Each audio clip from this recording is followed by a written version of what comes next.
나는 그날 사무실에서 매니저의 말을 듣고 펜을 쥐었다.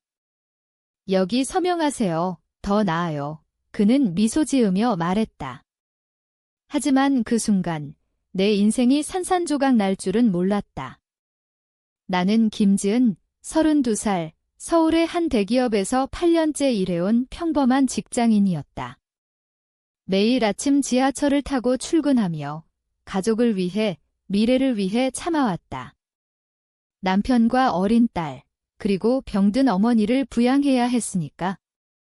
그런데 그 서명이 모든 것을 바꿔놓았다. 그 합동은 자발적 퇴사 계약서였다. 매니저는 회사 구조조정 때문에 이걸 서명하면 퇴직금 더 주고 추천서도 써줄게 라고 속였다. 나는 믿었다. 왜냐하면 그는 내 멘토였으니까. 입사 초기부터 나를 키워준 사람, 야근할 때마다 커피 사다 주고 승진을 약속했던 사람. 하지만 서명 후 일주일 만에 나는 해고 통보를 받았다. 퇴직금은커녕 자발적 퇴사로 처리되어 실업급여도 못 받게 됐다. 그제야 알았다. 매니저는 자신의 실적을 위해 나를 희생양으로 삼은 거였다.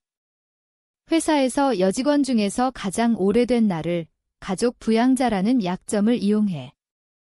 그날 집에 돌아와 남편에게 털어놨다. 오빠, 나 일자리 잃었어. 그는 안아주며 괜찮아. 내가 있잖아 라고 말했다. 하지만 그 위로는 가짜였다. 며칠 후 그의 핸드폰을 우연히 봤다. 메시지, 오늘 밤 호텔에서 봐. 지은이 모르게 상대는 내 절친한 동료.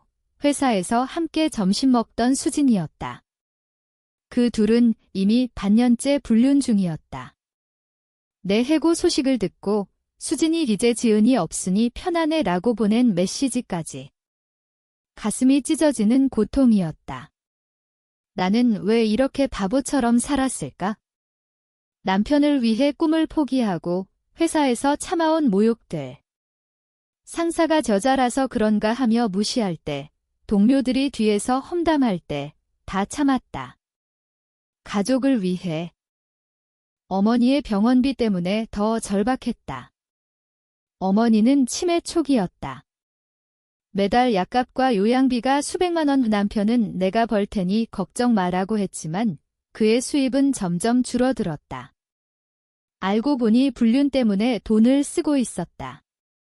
나는 울면서 어머니에게 전화했다. 엄마, 나 힘들어 하지만 어머니는 참아라. 여자는 그래야 해 라고만 하셨다. 그 말에 더 화가 났다. 왜 나만 참아야 하나? 왜 나만 희생해야 하나? 그 후 나는 변했다. 먼저 매니저를 찾아갔다. 왜 나를 속였어요? 그는 웃으며 비즈니스야. 이해해 라고 했다. 그 순간 내 안에 있던 분노가 폭발했다. 나는 회사 내부 고발을 준비했다. 매니저의 부정 뇌물수수와 성희롱 증거를 모았다. 입사 초기 그는 나에게도 접근하려 했지만 내가 거부했다. 그걸 잊지 않았다.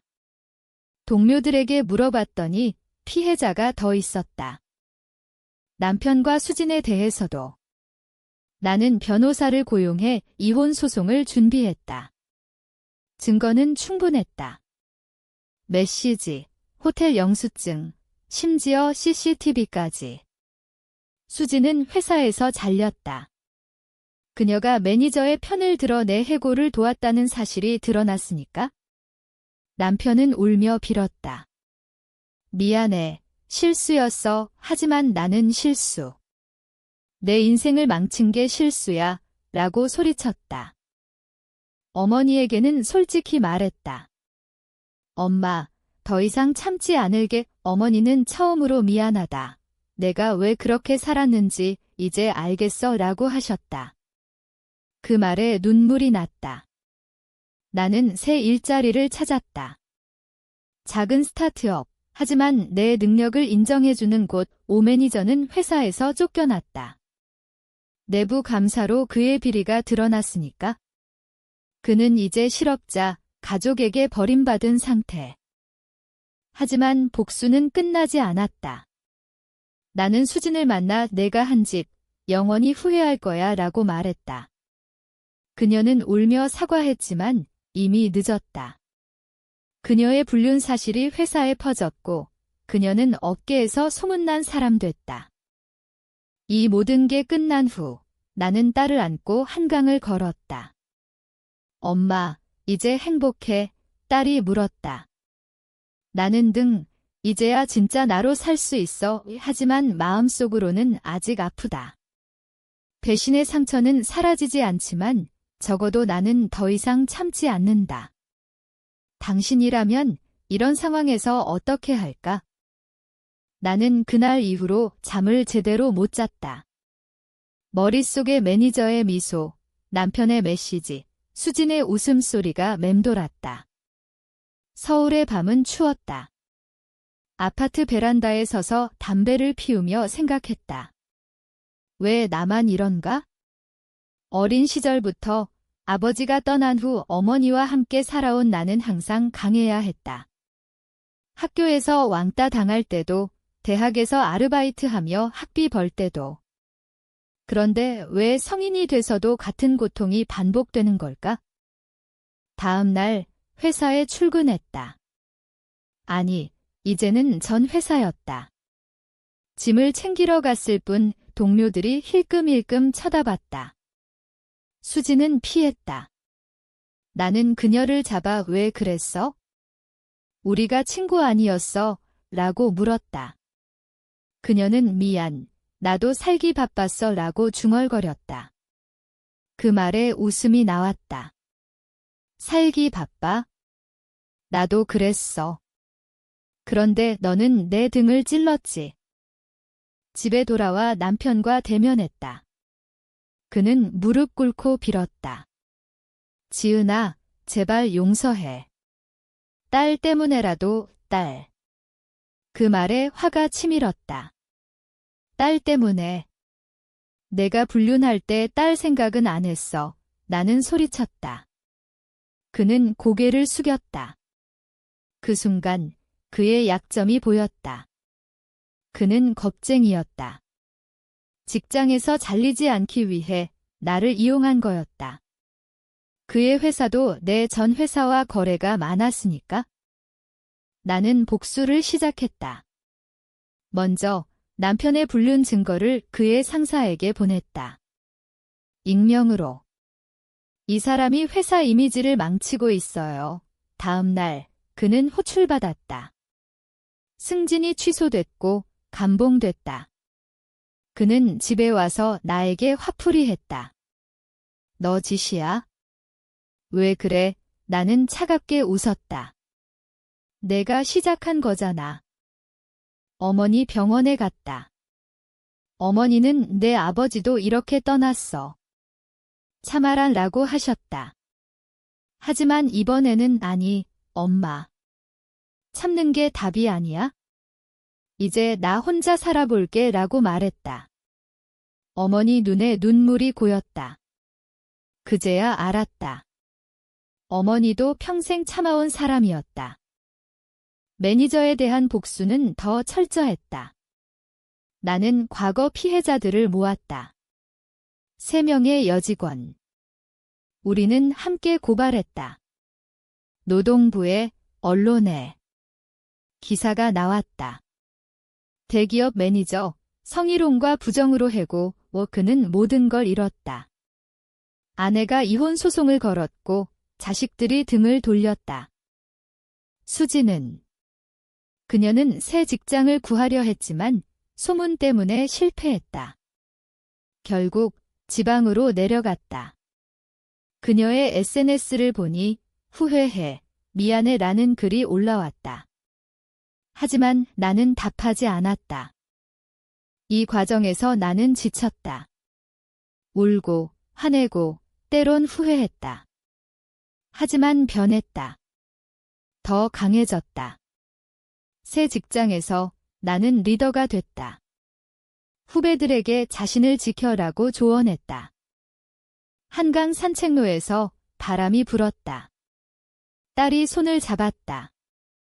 엄마, 사랑해. 그 말에 눈물이 흘렀다. 복수는 끝났지만 상처는 남아. 그래도 나는 산다. 진짜 나로. 시간이 흘렀다. 이혼 소송이 끝나고 나는 자유로웠다. 남편은 재산 분할로 반을 잃었고 양육권은 나에게 왔다. 그는 내가 너무 독해라고 했지만 나는 내가 약했어라고 대답했다. 딸은 처음엔 울었지만 이제는 아빠보다 엄마가 좋아라고 한다. 그 말에 미안하지만 안도했다. 새 직장은 작지만 분위기가 좋았다. 상사가 지은 씨, 아이디어 좋아요라고 칭찬할 때 옛날 회사가 떠올랐다. 그곳에서 나는 항상 여자라서 무시당했다. 승진 기회는 남자들에게 갔고 야근은 나에게 왔다. 매니저가 참아. 내가 이해심 많잖아 라고 할 때마다 속이 부글부글 끓었다. 복수 후 매니저에게서 전화가 왔다. 미안해, 용서해줘. 그는 울먹였다. 가족이 날 버렸어. 나는 내가 한 짓 때문이야. 후회해 라고 말하고 끊었다. 그 후 그는 재취업에 실패했다. 업계에서 블랙리스트 됐다. 수진도 연락 왔다. 지은아, 친구로 돌아갈 수 없을까? 나는 친구. 내가 날 배신한 순간 끝났어 라고 했다. 그녀는 이제 혼자 산다. 불륜으로 남편과 이혼했고 아이도 잃었다. 어머니는 조금씩 나아지셨다. 요양원에서 내 덕분에 눈 떴어 라고 하셨다. 나는 어머니를 데리고 여행 갔다. 제주도. 바다를 보며 엄마, 이제 행복하자 라고 말했다.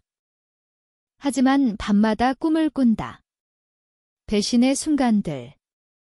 깨어나면 가슴이 아프다. 심리 상담을 받았다. 상담사가 제야 천천히 치유돼 라고 했다. 나는 노력한다. 책 읽고, 운동하고, 딸과 시간 보낸다. 옛 동료들이 연락 왔다. 너 덕분에 회사 바뀌었어. 고마워. 그 말에 뿌듯했다. 복수는 나뿐 아니라 다른 피해자들을 위한 거였다. 이제 나는 새 남자를 만났다. 직장 동료. 그는 내 과거 상관없어. 지금 내가 좋아 라고 한다. 조심스럽지만 믿어보려 한다. 한강에서 석양을 보며 생각한다. 배신은 아프지만 성장시켰다. 나는 더 이상 피해자가 아니다. 주인공이다. 당신은 배신당하면 어떻게 할까? 새로운 삶이 시작됐다. 스타트업에서 일하며 내 아이디어가 빛을 발했다. 프로젝트 리더가 돼 성공적인 런칭을 했다. 상사가 지은 씨처럼 열정적인 사람 처음이야 라고 할 때 옛 상처가 치유되는 기분이었다. 하지만 가끔 스트레스 받을 때 매니저의 얼굴이 떠올랐다. 서명하세요. 더 나아요. 그 말은 아직도 악몽이다. 남편은 가끔 딸을 보러 온다. 그는 변했다. 미안해. 다시 시작할 수 없을까? 하지만 나는 늦었어 라고 한다. 그는 이제 혼자 산다. 불륜의 대가로 모든 걸 잃었다. 수지는 서울을 떠났다. 들은 바에 따르면 작은 가게를 차렸다고 한다. 하지만 실패했다. 그녀의 후회는 내 복수의 일부였다. 어머니와의 관계는 더 깊어졌다. 어머니가 내 아버지 때문에 참았어. 너한테 미안해 라고 고백하셨다. 우리는 함께 울었다. 이제 어머니는 내 집에서 산다. 딸과 함께 세대가 어우러진 가족. 복수 과정에서 배운 건 침묵은 독이다. 말해야 한다. 싸워야 한다. 나는 블로그를 시작했다. 배신당한 여자의 이야기, 많은 여성들이 공감했다. 나도 비슷해라는 댓글들. 그게 나를 강하게 만들었다. 매니저는 법정에서 만났다. 고발 소송. 그는 실수였다라고 변명했다. 판사는 피해자들의 고통을 생각해라고 판결했다. 그는 벌금과 사회봉사. 이 모든 게 끝난 후 나는 여행 갔다. 혼자. 부산 바다에서 파도를 보며 생각했다. 왜 나였을까? 하지만 이제는 덕분에 강해졌어 라고 한다. 딸이 자라며 덤마처럼 되고 싶어 라고 한다. 그 말에 눈물이 난다. 나는 내 자신을 사랑해 라고 가르친다. 삶은 계속된다. 상처는 있지만 희망도 있다. 배신은 끝이 아니야. 시작일 수 있어? 시간이 더 흘렀다. 이제 35살. 회사에서 승진했다. 팀장. 후배들이 언니, 어떻게 그렇게 강해? 라고 묻는다. 나는 고통 속에서 배웠어 라고 답한다. 옛날 같으면 참았겠지만 이제는 말한다. 불공평하면 항의한다. 남편은 재혼했다. 하지만 행복하지 않다. 들은 바에 따르면 새 아내와 싸운다고. 그의 후회는 내게 위로다. 수지는 연락을 끊었다. 하지만 가끔 그녀의 소식을 듣는다. 고향에서 홀로 산다. 불륜의 상처가 그녀를 망쳤다. 어머니는 건강해지셨다. 함께 요리하고 산책한다. 어머니가 내 덕분에 새 삶을 살았어 라고 하실 때 행복하다. 블로그는 책으로 출간됐다. 배신과 복수, 한 여자의 여정 베스트셀러. 많은 사람들이 힘을 얻었어 라고 한다. 인터뷰에서 참지 마세요. 싸우세요 라고 말했다. 매니저는 이제 노숙자 비슷하다. 모든 걸 잃고 거리를 헤맨다. 동정. 없다. 그가 한 짓 때문이다. 새 남자와 결혼했다. 그는 진심이다. 내 과거가 내 강함이야 라고 한다. 우리는 행복하다. 딸은 학교에서 잘한다. 엄마, 나도 복수할게 라고 장난치지만 나는 사랑으로 이겨라고 한다. 삶은 아름답다. 상처가 있지만 그게 나를 만들었다. 당신의 상처는 어떻게 극복할까? 더 많은 일이 있었다. 회사에서 큰 프로젝트를 성공시켰다. 상사가 지은 시, CEO가 칭찬했어 라고 했다. 옛 회사의 매니저가 생각났다. 그는 이제 잊혔다. 남편은 딸 생일에 왔다. 아빠 미안해 라고 했다. 딸은 괜찮아 라고 하지만 나는 안다. 상처가 있다. 수지는 편지를 보냈다. 용서해줘. 나는 답하지 않았다. 용서는 내 선택. 어머니와 여행 더 갔다. 해외. 엄마, 세상이 넓어 라고 했다. 블로그 팬들이 모임을 만들었다. 우리는 서로 위로한다. 새 삶은 안정됐다. 하지만 가끔 아프다. 그럴 때 한강 가서 생각한다. 복수는 끝났다. 이제 평화. 삶이 안정되면서 과거를 돌아봤다. 왜 그랬을까? 매니저는 권력에 취해, 남편은 약해서, 수지는 질투해서. 나는 강해졌다. 강의를 한다. 여성의 권리. 딸은 성장했다. 엄마 자랑스러워. 어머니는 내가 내 영웅시라고. 새 남편과 아이를 가졌다. 행복. 하지만 상처는 남아. 그게 삶. 시간이 지나 모든 게 안정됐다. 회사에서 임원 됐다. 과거 사람들은 잊혔다. 그들의 후회는 내 승리. 가족은 완벽. 사랑한다. 하지만 밤에 생각한다. 배신은 왜 생기는가? 이 제 40대. 삶은 풍요롭다. 책 더 썼다. 딸 대학 갔다. 엄마 덕분. 어머니는 평화롭게. 복수는 잊혔다. 성장만 남았다. 결국 나는 행복하다. 상처가 있지만 그게 나를 만들었다. 배신당한 당신, 참지 마 애써워. 그게 답이다. 당신이라면 후회 없이 살 수 있을까?